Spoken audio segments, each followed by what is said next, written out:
ಸ್ನೇಹಿತರೆ ನಮಸ್ಕಾರ. S R classes YouTube ಚಾನಲ್ಗೆ ಸ್ವಾಗತ. ಸ್ನೇಹಿತರೆ, ನಿನ್ನೆ ದಿನ ಮಾನ್ಯ ಮುಖ್ಯಮಂತ್ರಿಗಳ ನೇತೃತ್ವದಲ್ಲಿ ನಡೆದಂತ ಶಿಕ್ಷಣ ಇಲಾಖೆಯ ಸಭೆಯಲ್ಲಿ 15,000 ಶಿಕ್ಷಕರ ನೇಮಕಾತಿಗೆ ಮಾನ್ಯ ಮುಖ್ಯಮಂತ್ರಿಗಳು ಒಪ್ಪಿಗೆ ಸೂಚಿಸಿರುವುದು ತಮ್ಮೆಲ್ಲರಿಗೂ ಗೊತ್ತಿರೋ ವಿಚಾರ. ಮುಂಬರಲಿರುವ ಈ ಒಂದು ನೇಮಕಾತಿ ಎಲ್ಲರ ಜೀವನಕ್ಕೆ ಒಂದಿಷ್ಟು ಆಸರೆ ಆಗುತ್ತೆ ಅನ್ನೋ ಒಂದು ಅಭಿಪ್ರಾಯದಲ್ಲಿ ಈ ಒಂದು ವಿಡಿಯೋನ ಮಾಡ್ತಾ ಇದ್ದೀನಿ.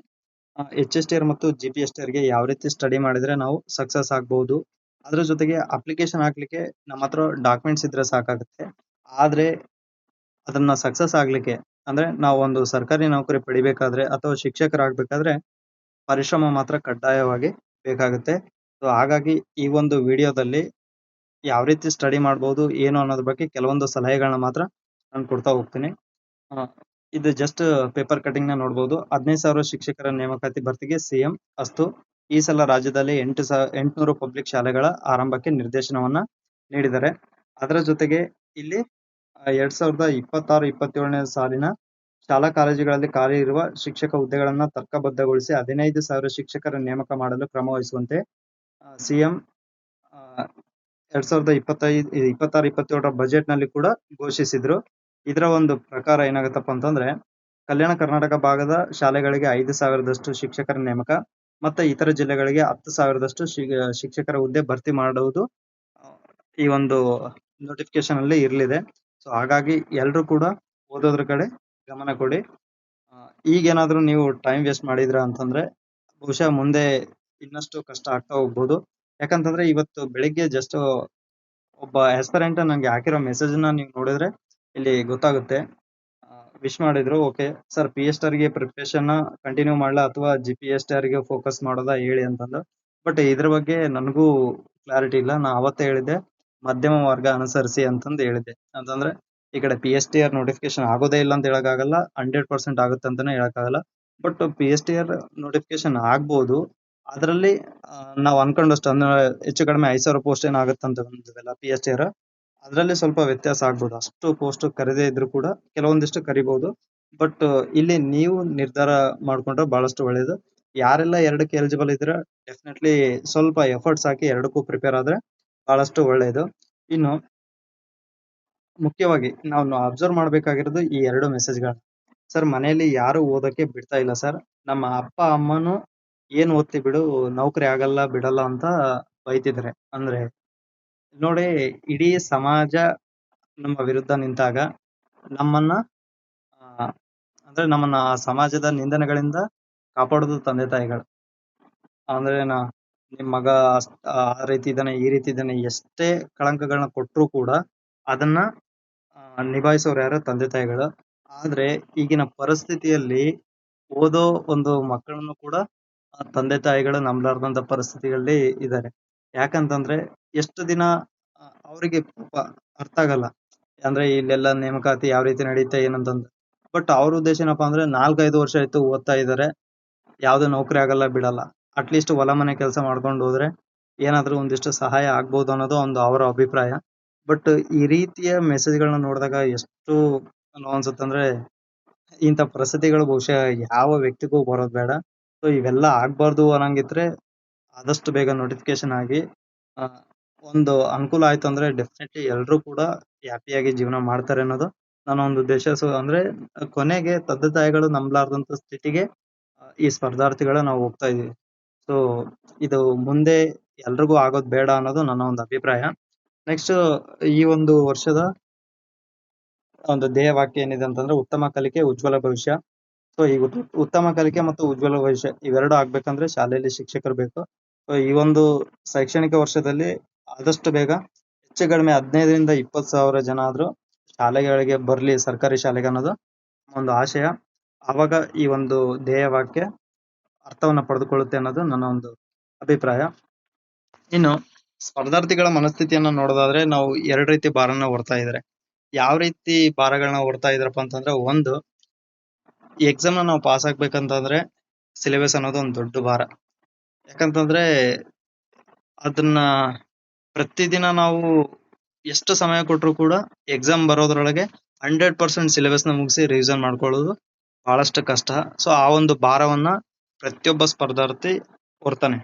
ಅದರ ಜೊತೆಗೆ ಎರಡನೇ ಭಾರ ಏನಪ್ಪಾ ಅಂತಂದ್ರೆ, ಈ ನೋಟಿಫಿಕೇಶನ್ ಆಗಿಲ್ಲ, ಜನರ ನಿಂದನೆ, ಸೊ ನೌಕರಿ ಆಗಲ್ಲ ಬಿಡು, ನೌಕರಿ ಆಗೋದೇ ಇಲ್ಲ, ಸುಮ್ನೆ ಟೈಮ್ ವೇಸ್ಟ್ ಮಾಡ್ತಾರೆ. ಸೊ ಇವೆಲ್ಲ ಒಂದ್ ಭಾರ. ಈ ಸಿಲೆಬಸ್ ಅನ್ನೋ ಭಾರವನ್ನು ನಾವು ದಿನ ಕಳೆದಂಗೆ ಕಡಿಮೆ ಮಾಡ್ಕೊಳ್ಬಹುದು. ಬಟ್ ಈ ನಿಂದನೆಯ ಭಾರ ಏನಿರುತ್ತಲ್ಲ, ಅದನ್ನ ಕಳ್ಕೊಳ್ಬೇಕಂದ್ರೆ ಬಹಳಷ್ಟು ಕಷ್ಟ ಆಗತ್ತೆ.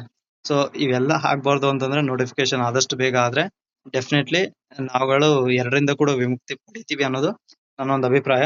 ಇನ್ನು ಅದ್ ಬಿಡೋಣ, ಸಾಕಷ್ಟು ಮೋಟಿವೇಶನ್ ಅನ್ಕೊಂತೀನಿ. ಇನ್ನು ಓದ್ಲಿಕ್ಕೆ 120 ದಿನಗಳು ಹೆಚ್ಚು ಕಡಿಮೆ ಸಮಯ ಸಿಗ್ಬಹುದು. ಅಂದ್ರೆ ನೋಟಿಫಿಕೇಶನ್ ಏನಾದ್ರು ಜೂನ್ ಅಲ್ಲಿ ಆದ್ರೆ ಆ ಕಡೆ ನೋಟಿಫಿಕೇಶನ್ ಆದ ನಂತರ ಒಂದ್ ತಿಂಗಳು ಮತ್ತೆ ಸ್ಟಡಿಗೆ ಹೆಚ್ಚು ಕಡಿಮೆ ಒಂದೂವರೆ ತಿಂಗಳು ಸಿಕ್ಕರೂ ಕೂಡ 120 ಹೆಚ್ಚು ಕಡಿಮೆ 120 ದಿನಗಳು ಸಿಗ್ಬೋದು. ಅದಕ್ಕೂ ಕಡಿಮೆ ಆದ್ರೂ ಆಶ್ಚರ್ಯ ಪಡ್ಬೇಕಾಗಿಲ್ಲ.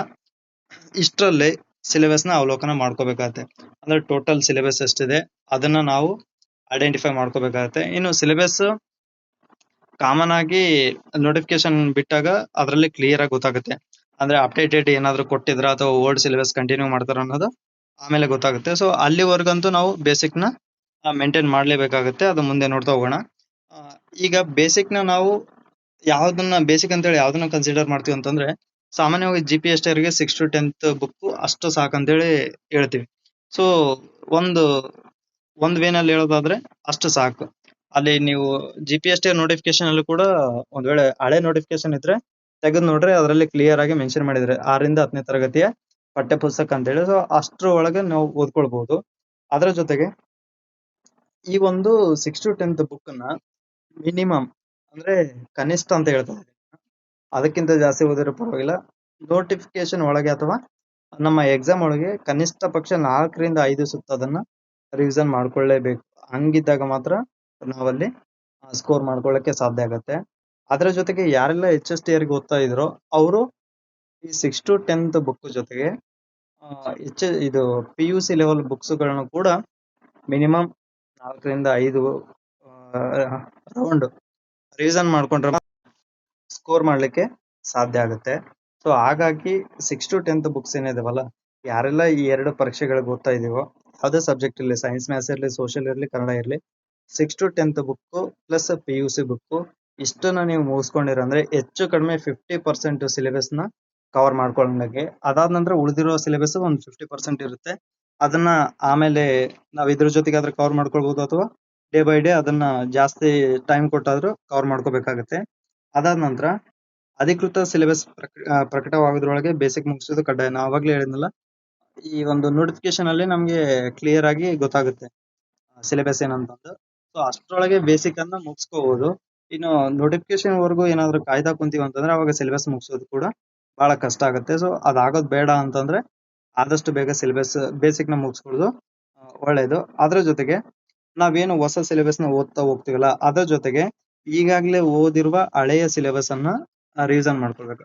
ಫಾರ್ ಎಕ್ಸಾಂಪಲ್, ನಾವು 6 to 10th ಬೇಸಿಕ್ ನ ಮುಗಿಸಿದೀವಿ, ಈಗ ಕಂಪ್ಯೂಟರ್ ಓದ್ತಾ ಇದೀವಿ ಅಂತ ತಿಳ್ಕೊಳ್ರಿ. ಕಂಪ್ಯೂಟರ್ ಓದೋದ್ರ ಜೊತೆಗೆ ಈ 6 to 10th ಕೂಡ ರಿವಿಷನ್ ಮಾಡ್ಕೊಳ್ತಾ ಹೋಗ್ಬೇಕು.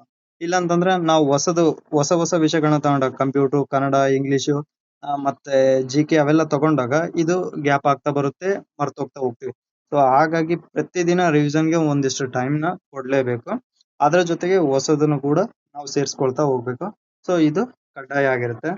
ಅದ್ರ ಜೊತೆಗೆ ಒಂದು ಅನೌನ್ಸ್ಮೆಂಟ್, ನಮ್ಮ ಒಂದು ಚಾನಲ್ ವತಿಯಿಂದ HST ಮತ್ತು GPST ಗೋಸ್ಕರ ಟೆಸ್ಟ್ ಸಿರೀಸ್ ಅನ್ನ ಆರಂಭ ಮಾಡಿದೀವಿ. ಅದು 28ನೇ ತಾರೀಕು ಟೆಸ್ಟ್ ಇರುತ್ತೆ. ಆ ಟೆಸ್ಟ್ ನ ಅನಾಲಿಸಿಸ್ ಕೂಡ ಯೂಟ್ಯೂಬ್ ಅಲ್ಲಿ ಪೇಡ್ ಕ್ಲಾಸಸ್ಗೆ ಮಾತ್ರ ಮಾಡಲಾಗುತ್ತೆ. ಸೊ ನೀವು ಯಾರೆಲ್ಲ ಇಂಟ್ರೆಸ್ಟ್ ಇದೆ ಟೆಸ್ಟ್ ಗೆ ಅಟೆಂಡ್ ಆಗ್ಲಿಕ್ಕೆ, ಈ ಕೆಳಗೆ ಕೊಟ್ಟಿರುವ ನಂಬರ್ಗಳಲ್ಲಿ ಯಾವ ನಂಬರ್ಗಾದ್ರೂ ನೀವು ಕಾಂಟ್ಯಾಕ್ಟ್ ಮಾಡಿ ಮಾಹಿತಿಯನ್ನ ಪಡ್ಕೊಳ್ಬಹುದು. ಅದಾದ ನಂತರ ನಮ್ಮ SR ಕ್ಲಾಸಸ್ ವತಿಯಿಂದ ನಿಮ್ಗೆ ಏನ್ ಸಹಾಯ ಸಿಗ್ಬೋದು ಅಂತಂದ್ರೆ, ಈ ಹಿಂದೆ ಅಂದ್ರೆ TET ನೋಟಿಫಿಕೇಶನ್ ಆಗೋಕ್ಕಿಂತ ಮುಂಚೆ ನಾವು ವೀಕ್ಲಿ ಟಾರ್ಗೆಟ್ ಅನ್ನ ಕೊಡ್ತಾ ಇದ್ವಿ. ಅಂದ್ರೆ ವೀಕ್ಲಿ ಟಾರ್ಗೆಟ್ ನ ಡೈಲಿ ಟಾರ್ಗೆಟ್ ಆಗಿ ಕೂಡ ಅದನ್ನ ಡಿವೈಡ್ ಮಾಡಿ ಕೊಡ್ತಾ ಇದ್ವಿ. ಸೊ ಆ ರೀತಿ ಏನಾದ್ರು ಅಗತ್ಯ ಇದ್ರೆ ನಾನು ಇಲ್ಲೇ ಕ್ಲಿಯರ್ ಆಗಿ ಹೇಳ್ತಾ ಇದ್ದೀನಿ, ಬೇಸಿಕ್ ಸಿಲೆಬಸ್ ಗೆ ಮಾತ್ರ, ಅಂದ್ರೆ ಬೇಸಿಕ್ ಸಿಲೆಬಸ್ ಮುಗಿಯೋವರೆಗೂ ನಾವು ನಿಮ್ಗೆ ಟಾರ್ಗೆಟ್ ಅನ್ನ ಕೊಡಬಹುದು. ಬಟ್ ನೀವು ಯಾರು ಯಾವ ಲೆವೆಲ್ ಅಲ್ಲಿ ಇದೀರಾ ಅದು ನಮ್ಗೆ ಗೊತ್ತಿಲ್ಲ. ಸೊ ಹಾಗಾಗಿ ಇದರ ಒಂದು ಫೀಡ್ಬ್ಯಾಕ್ ಆಧಾರದ ಮೇಲೆ ಕೊಡೋಣ ಬೇಡ ಅಂತ ಹೇಳಿ ನಿರ್ಧಾರ ಮಾಡ್ಬೇಕಂತ ಅನ್ಕೊಂಡಿದ್ವಿ. ಸೊ ಆದ ರೀತಿ ಏನಾದ್ರು ಟಾರ್ಗೆಟ್ ನ ಅಗತ್ಯ ಇದ್ರೆ ದಯವಿಟ್ಟು ನೀವು ಕಾಮೆಂಟ್ ಅಲ್ಲಿ ತಿಳಿಸಿ, ನಾವು ನೆಕ್ಸ್ಟ್ ವೀಕ್ ಇಂದ ಟಾರ್ಗೆಟ್ ಕೊಡೋ ಪ್ರಯತ್ನ ಮಾಡ್ತಾ ಹೋಗ್ತೀವಿ. ಅದ್ರ ಜೊತೆಗೆ ನೀವು ಮಾಡ್ಬೇಕಾಗಿರೋದು ಇನ್ನೊಂದು ಕೆಲಸ ಏನಂತಂದ್ರೆ ಗ್ರೂಪ್ ಡಿಸ್ಕಷನ್ ಅನ್ನ ಮಾಡ್ಬೇಕಾಗತ್ತೆ. ಆ ಗ್ರೂಪ್ ಡಿಸ್ಕಷನ್ ಹೆಂಗಿರ್ಬೇಕಂದ್ರೆ ಕೇವಲ 2 ಅಥವಾ 3 ಜನ ಅಷ್ಟೇ ಇರ್ಬೇಕು. ಸುಮಾರು 15 ಜನ ಸೇರ್ಕೊಂಡ್ರು ಅಂತಂದ್ರೆ ಎಲ್ರು ಸಂಸಾರ ಸುದ್ದಿಗಳನ್ನ ಮಾತಾಡೋದ್ರಲ್ಲೇ ಸಮಯ ಆಗುತ್ತೆ ವಿನಃ ಅಲ್ಲಿ ಗ್ರೂಪ್ ಡಿಸ್ಕಷನ್ ಹೆಲ್ದಿಯಾಗಿ ಆಗಲ್ಲ. ಸೊ ಬೆಟರ್ ಏನಂತಂದ್ರೆ ಅದ್ರ ಅರ್ಥ ನಾ ಹೇಳೋದು ಏನಂತಂದ್ರೆ ಫಾರ್ ಎಕ್ಸಾಂಪಲ್ 10ರಿಂದ 15 ಜನ ಇದೀರ ಅಂತಂದ್ರೆ ಹೆಂಗಾಗತ್ತಂದ್ರೆ ಅವ್ರು ಬರ್ಲಿ ಇವ್ರು ಬರ್ಲಿ ಅಂತ ಹೇಳಿ ಕಾಯೋದ್ರಲ್ಲೇನೆ ಟೈಮ್ ಆಗುತ್ತೆ ವಿನಃ ಅಲ್ಲಿ ಹೆಲ್ದಿ ಡಿಸ್ಕಷನ್ ಆಗಲ್ಲ. ಸೊ ಹಾಗಾಗಿ 2 ಅಥವಾ 3 ಜನ ಮಾತ್ರ ಇರ್ಬೋದು.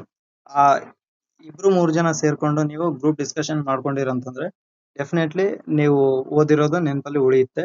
ಸೊ ಅದು ಗ್ರೂಪ್ ಡಿಸ್ಕಷನ್ ಏನ್ ಮಾಡ್ಬೇಕು ಅನ್ನೋದನ್ನ ಕೂಡ ಬಿಫೋರ್ ಡಿಸೈಡ್ ಆಗಿ ಅದೇ ಟಾಪಿಕ್ ನ ಎಲ್ಲರೂ ಪ್ರಿಪೇರ್ ಆಗಿ ಚರ್ಚೆ ಮಾಡಿದ್ರೆ ಬಹಳಷ್ಟು ಒಳ್ಳೆಯದು. ಅದರ ಜೊತೆಗೆ ನಮ್ಮ SR ಕ್ಲಾಸಸ್ ಇಂದ ಪ್ರತಿ ಹಂತದಲ್ಲಿ ಕೂಡ ನಿಮ್ಗೆ ಒಂದಿಷ್ಟು ಮೋಟಿವೇಶನ್ ಸಿಗುತ್ತೆ. ಅಂದ್ರೆ ಈಗಾಗ್ಲೇ ನಾವೇನ್ ಡಿಸೈಡ್ ಮಾಡಿದ್ವಿ ಅಂದ್ರೆ 2022 ಬ್ಯಾಚ್ ಅಲ್ಲಿ ಏನು ಅಪಾಯಿಂಟ್ ಆಗಿದ್ರಲ್ಲ ಅಂತವ್ರನ್ನ ಸ್ವಲ್ಪ ಇಂಟರ್ವ್ಯೂ ಮಾಡ್ಕೊಂಡು ಅವರ ಸ್ಟಡಿ ಸ್ಕಿಲ್ಸ್ ಏನಿದ್ವು, ಸೊ ಯಾರೇ ಆಗ್ಲಿ ನೌಕರಿ ತಗೊಂಡಿದಾರ ಅಂತಂದ್ರೆ ಸಮಾಜ ಅಚೀವರ್ಸ್ ಅಂತಾನೆ ಭಾವಿಸ್ತಾರಲ್ಲ. ಸೊ ಅಟ್ಲೀಸ್ಟ್ ಅವರಿಂದ ಏನಾದ್ರು ಒಂದು ಸಣ್ಣ ಪುಟ್ಟ ಸಲಹೆಗಳು ನಿಮ್ಗೆ ಸಿಕ್ಕರೆ ಅದು ಯಾವ್ದೋ ಒಂದ್ ಕಡೆ ಸಹಾಯ ಆಗ್ಬಹುದು ಅನ್ನೋ ಒಂದು ಕಾರಣದಿಂದ ಸಾಧ್ಯವಾದಷ್ಟು ಬೇಗನೆ ಯಾರೆಲ್ಲ ಅಪಾಯಿಂಟ್ ಆಗಿದ್ದಾರೆ ಸಬ್ಜೆಕ್ಟ್ ವೈಸ್ ಸೊ ಅವ್ರಗಳನ್ನ ಇಂಟರ್ವ್ಯೂ ಮಾಡಿ ಬಿಡೋ ಪ್ರಯತ್ನವನ್ನ ಮಾಡ್ತಾ ಹೋಗ್ತೀವಿ. ಜಸ್ಟ್ ಇಂಟರ್ವ್ಯೂ ಅಂತಂದ್ರೆ ಅಷ್ಟು ಡೆಪ್ತ್ ಏನಿರಲ್ಲ, ಓದ್ಲಿಕ್ಕೆ ಅವರಿಂದ ನಿಮ್ಗೆ ಏನ್ ಸಲಹೆ ಸಿಗ್ಬೋದು ಅನ್ನೋದನ್ನ ಕೊಡೋ ಪ್ರಯತ್ನವನ್ನಂತೂ ಡೆಫಿನೆಟ್ಲಿ ಮಾಡ್ತೀವಿ. ನಮ್ಮ SR ಕ್ಲಾಸಸ್ ನ ಉದ್ದೇಶ ಏನಪ್ಪಾ ಅಂದ್ರೆ ಈ ಒಂದು ನೇಮಕಾತಿಯಲ್ಲಿ ಯಾರೆಲ್ಲ ಸುಮಾರು ದಿನಗಳಿಂದ ಸ್ಟ್ರಗಲ್ ಮಾಡ್ತಾ ಇದ್ರೋ, ಯಾರೆಲ್ಲ ಸುಮಾರು ದಿನದಿಂದ ಕಷ್ಟ ಪಡ್ತಾ ಇದ್ರೋ ಅವ್ರೆಲ್ರಿಗೂ ಕೂಡ ನೌಕರಿ ಆಗ್ಲಿ, ಆದಷ್ಟು ಬೇಗ ಸರ್ಕಾರಿ ಶಾಲೆಯಲ್ಲಿ ತಮ್ಮ ಸೇವೆಯನ್ನ ಆರಂಭ ಮಾಡ್ಲಿ ಅನ್ನೋದು ನಮ್ಮ ಒಂದು ಆಶಯ. ದಯವಿಟ್ಟು ಯಾವುದೇ ಕಾರಣಕ್ಕೂ ನಿಮ್ಮ ಮೇಲೆ ನೀವು ನಂಬಿಕೆನ ಕಳ್ಕೊಬೇಡಿ. ಅಂದ್ರೆ ಯಾರು ನಂಬಿಲ್ಲ ಅಂತಂದ್ರೆ ಕೊನೆಗೆ ನಮ್ಮನ್ನ ನಾವು ನಂಬಲೇಬೇಕಾಗುತ್ತೆ. ಸೊ ನಮ್ಮ ಆಜುಬಾಜು ಇದ್ದವ್ರು ಕೂಡ ನಮ್ಮನ್ನ ಕೆಲವೊಮ್ಮೆ ನಂಬ್ಲಾರ್ದೆ ಡಿಮೋಟಿವೇಟ್ ಮಾಡಿದಾಗ ಅದರಿಂದ ಹೊರಗ್ ಬಂದು ನಮ್ಮನ್ನ ನಾವೇ ಆತ್ಮವಿಶ್ವಾಸದಿಂದ ನಂಬ್ಕೊಂಡು ನಾವು ಮುಂದೆ ಹೋಗ್ಬೇಕಾಗತ್ತೆ. ಸೊ ಯಾವುದೇ ಕಾರಣಕ್ಕೂ ಡಿಮೋಟಿವೇಟ್ ಆಗ್ಬೇಡಿ. ಇಷ್ಟು ದಿನ ಏನೋ ಆಗಿದೆ, ಈಗ ನೋಟಿಫಿಕೇಶನ್ ಹತ್ರ ಬರೋ ಸಮಯದಲ್ಲಿ ನೀವೇನಾದ್ರೂ ಡಿಮೋಟಿವೇಟ್ ಆಗಿ ಓದೋದನ್ನ ಬಿಟ್ಟಿರಂತಂದ್ರೆ ಬಹುಶಃ ನಿಮ್ಮಷ್ಟು ದಡ್ರು ಬೇರೆ ಯಾರು ಇರಲ್ಲ. ಪರಿಸ್ಥಿತಿನ ಅರ್ಥ ಮಾಡ್ಕೊಳ್ರಿ. ಇಷ್ಟು ದಿನ ತಾಳ್ಮೆಯಿಂದ ಕಾದಿದ್ರಲ್ವಾ, ಇನ್ನು ಸ್ವಲ್ಪ ದಿನ ತಾಳ್ಮೆಯಿಂದ ಕಾದ್ರೆ ಬಹುಶಃ ಅದು ಸಕ್ಸಸ್ ನ ರುಚಿ ನೀವು ಸವಿಲಿಕ್ಕೆ ಸಾಧ್ಯ ಆಗುತ್ತೆ. ಸೊ ಯಾರು ಕೂಡ ಡಿಮೋಟಿವೇಟ್ ಆಗದೆ ಸ್ಟಡಿ ಕಡೆ ಗಮನ ಕೊಡಿ ಅಂತ ಹೇಳ್ತಾ ಈ ಒಂದು ವಿಡಿಯೋನ ಇಲ್ಲಿಗೆ ಮುಗಿಸ್ತಾ ಇದ್ದೀನಿ. ಏನಾದ್ರೂ ಸಲಹೆಗಳು ಸೂಚನೆಗಳು ಏನಾದ್ರೂ ಇದ್ರೆ ದಯವಿಟ್ಟು ಕಾಮೆಂಟ್ ಸೆಕ್ಷನ್ ಅಲ್ಲಿ ಕೊಡಿ. ಸಾಧ್ಯ ಆದದಕ್ಕೆ ಉತ್ತರ ಕೊಡೋ ಪ್ರಯತ್ನವನ್ನ ಮಾಡ್ತಾ ಹೋಗ್ತೀನಿ ಅಂತ ಹೇಳ್ತಾ ಈ ಒಂದು ವಿಡಿಯೋ ಇಲ್ಲಿಗೆ ಮುಗಿಸ್ತಾ ಇದ್ದೀನಿ. ಜೈ ಹಿಂದ್.